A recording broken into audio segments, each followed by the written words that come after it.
अब जिमको वर्कआउट देखाउँछु है। पहिला गरेको वर्कआउट जिमको देखाउँछु। जिममा चाहिँ यसरी गर्थे गाइज, ल हेर्न सक्नुहुन्छ।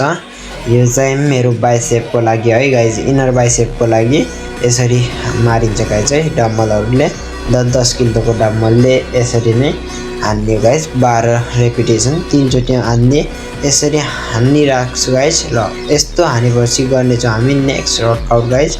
नेक्स्ट वर्कआउटमा चाहिँ यसरी गर्ने हो। यो पनि इनर बाइसेपको लागि गाइज है।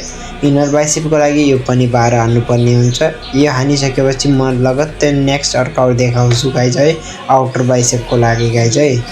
ल गाइज यति नै देखाइसके। अब देखौँ आउटर बाइसेपको लागि। हेर्न सक्नुहुन्छ गाइज, यसमा चेस्टको पनि हुन्छ, ब्याकको पनि हुन्छ। यसमा आउटर बाइसेपको लागि हुन्छ।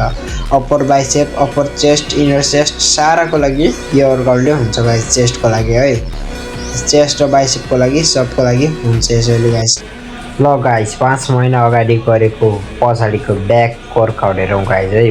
ब्याक पोजिङ गाइज कस्तो लाग्छ प्लिज कमेन्ट गर्नु होला। दमदार लाग्नु पर्यो नि त गाइज होइन। पहिला चाहिँ यस्तरी गर्थ्यो, यस्तो फिल आउँथ्यो होइन। वर्कआउट गर्नु पनि मजा आउँथ्यो गाइ।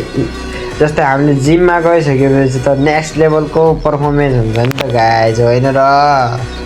अब देखाउँ, अब पोजिङ गरौँ है गाइज। ल त है यसरी पोजिङ गरेर बाइसेप राम्रो देखिन्छ गाइज मेरो। बाइसेप र पछाडि गयो। चेस्ट चाहिँ त्यति खास छैन, ब्याक अलि राम्रै छ भनौँ। ब्याक र चेस्ट राम्रो छ, ब्याक राम्रो छ, चेस्ट छैन। बाइसेप ठिकै छ गाइज है। यसरी नै म यता वर्कआउट गर्छु गाइज। पोजिङ कस्तो लाग्यो प्लिज कमेन्टमा सल्लाह सुझाव पनि दिँदै गर्नु होला। अब हेरौँ गाइज है ट्राइसेपको। ट्राइसेपमा देख्नु सक्नुहुन्छ त्यति खास छैन ट्राइसेप चाहिँ। अनि मेरो खास भनेकै बाइसेप हो गाइज। बाइसेप चाहिँ राम्रो छ है मेरो, तर ब्याक पनि राम्रो छ, चेस्ट कम छ गाइज। पहिला चाहिँ चेस्ट थियो, आजभोलि घट्या छ गाइज चेस्ट पनि। खै किन हो, त्यत्रो वर्कआउट पनि गर्न सकेको छैन। आजभोलि चाहिँ म यस्तै बसिरहेको छु गाइज है।